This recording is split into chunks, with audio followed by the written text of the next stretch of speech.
অসমৰ এক প্ৰধান সমস্যা হৈছে ব্ৰহ্মপুত্ৰৰ গৰাখহনীয়া সমস্যা আৰু এই গৰাখহনীয়াই তীব্ৰ ৰূপ আচলতে ধাৰণ কৰিছে বিশ্বনাথ জিলাৰ চতিয়াৰ দক্ষিণাঞ্চলৰ কালাকাটি অঞ্চলত। আৰু মই বৰ্তমান এই কালাকাটিত আছোঁ, ব্ৰহ্মপুত্ৰৰ নিচেই পাৰত, আৰু কেমেৰা পাৰ্চন ৰাজে ইয়াৰ সামগ্ৰিক পৰিৱেশ দেখুৱাইছে। আচলতে প্ৰবল গৰাখহনীয়াৰ কবলত পৰিছে ইয়াৰ কাষৰীয়া অঞ্চলসমূহ। কেমেৰা পাৰ্চন মই ৰাজক দেখুৱাবলৈ অনুৰোধ জনাইছোঁ।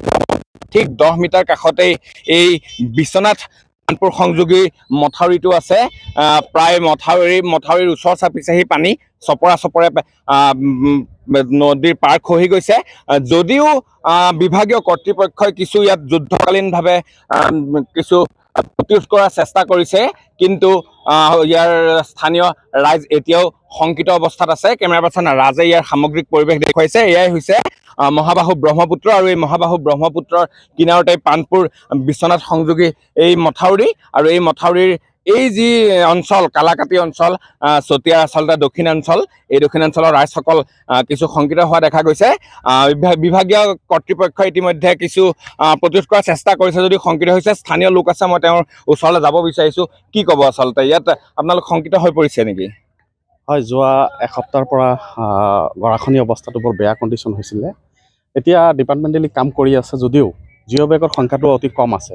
গতিকে জিঅ' বেগৰ সংখ্যাটো বৃদ্ধি কৰিব লাগে বিভাগীয় কৰ্তৃপক্ষই, আৰু লগতে অসম চৰকাৰৰ মাননীয় মন্ত্ৰী মহোদয়ক আমি নৈপৰীয়া ৰাজ্যৰ তৰফৰ পৰা এটাই অনুৰোধ কৰোঁ যে ইয়াত কিছু পুঁজি দিয়াৰ প্ৰয়োজন আছে। যিহেতু জিঅ' বেগৰ সংখ্যাটো কম আছে আৰু লেবাৰো যিহেতু কম আছে, গতিকে মাথাউৰি নিচেই কাষত 10 মিটাৰ 15 মিটাৰ আছে।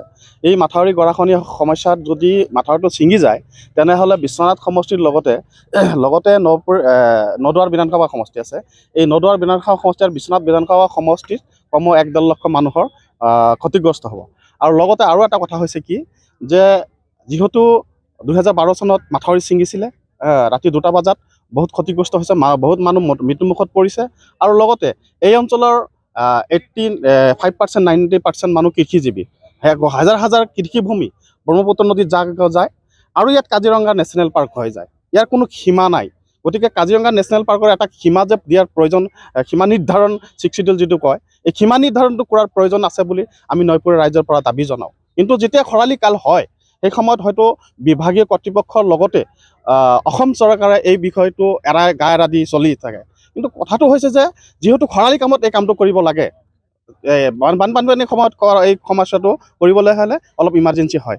তেতিয়াহ'লে মানে বস্তা ক'ত দিয়ে আৰু ক'লৈ গুচি যায় কোনো এইটো নিৰিখ নাই, ঠিকনা নাই, এনেকুৱা পৰিস্থিতি হয়। এতিয়া বিভাগীয় কৰ্তৃপক্ষই প্ৰতিৰোধ কৰিছে। এতিয়া বিভাগীয় কৰ্তৃপক্ষই যদিও অলপ চলপ বেগ লৈ কাম কৰি আছে, আমি শুনামতে জিঅ' বেগৰ সংখ্যাটো অতি কম আছে।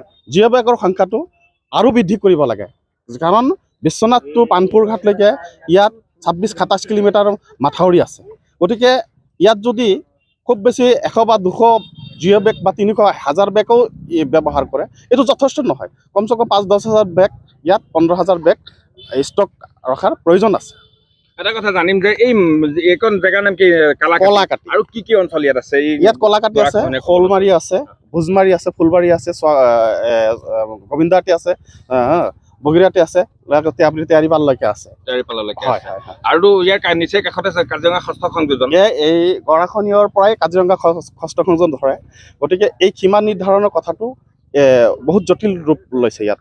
মানে সীমা নিৰ্ধাৰণৰ কাৰণে ফৰেষ্ট ডিপাৰ্টমেণ্টে ইয়াত কিছুমান কথা আহি পৰে, আৰু গৰাখহনীয়াটো তেনেকুৱা লেহেমীয়া গতিত কাম কৰে। এইটো কণ্ডিশ্যন। ধন্যবাদ জনাইছোঁ। কেমেৰা পাৰ্চন ৰাজক মই পুনৰ অনুৰোধ জনাইছোঁ। এইখনে হৈছে মহাবাহু ব্ৰহ্মপুত্ৰ, আৰু এই ব্ৰহ্মপুত্ৰৰ পাৰতেই যি এই পানপুৰ বিশ্বনাথ মথাউৰি আছে, ৰাজক দেখুৱাবলৈ অনুৰোধ জনাইছোঁ। ঠিক প্ৰায় ব্ৰহ্মপুত্ৰৰ পাৰৰ পৰা 10 মিটাৰলৈকে আছে। এইটো চপৰা ইতিমধ্যে ইয়াৰ মাটি খহি পৰিছিলে। বিভাগীয় কৰ্তৃপক্ষই কিছু চেষ্টা কৰিছে প্ৰতিৰোধ কৰাৰ বাবে, আৰু এইসকল ৰাইজে ইতিমধ্যে শংকিত হৈ পৰিছে। তাৰোপৰি বিভাগীয় কৰ্তৃপক্ষক তেওঁলোকে আহ্বান জনাইছে যে অতি সোনকালে এই বিপদৰ পৰা তেওঁলোক পৰিত্ৰাণ পৰিব।